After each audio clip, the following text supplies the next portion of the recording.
तुम्हारा नाम क्या है? डीजे शकील राज बरसाही चौक। अच्छा, आपका ये नाम है? हरीश राज दिगवा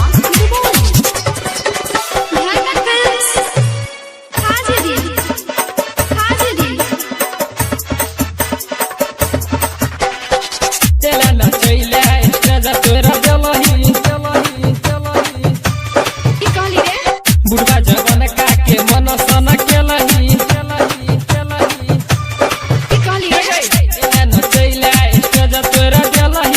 बुढ़वा जवन काके मन सन केलही ऊपर हिला के नीचा देखा के ऊपर हिला के नीचा देखा के सब काके मन सन केलही साचो हेगे हमरा के छोड़ डीजे वाला के देलही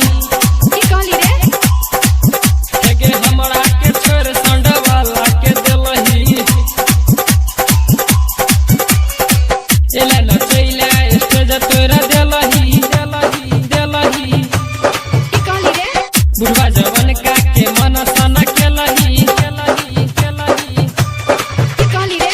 एला न चैला स्टेज तोरा देलही बुढ़वा जवन काके मन सन केलही ऊपर हिला के नीचा देखा के ऊपर हिला के नीचा देखा के सब काके मन सन केलही। अच्छा हेगे हमरा के छोड़ डीजे वाला के देलही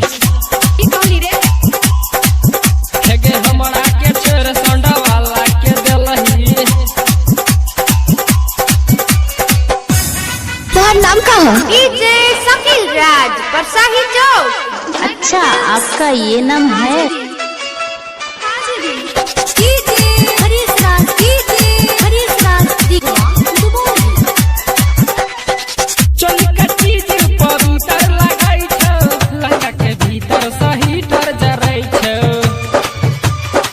चोली का चीज पर उतर लगाई छो लहंगा के भीतर सही डर जराई छो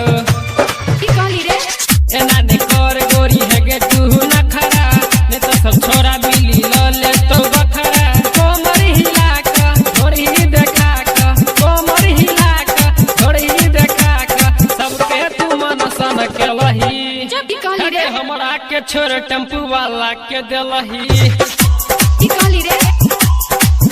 हेगे हमरा के छोड़ ट्रैक्टर वाला के देलही।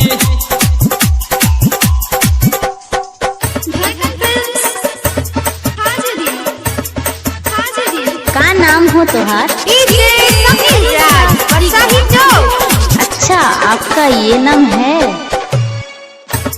का नाम हो तुहार? डीजे शकील राज बरसाही चौक।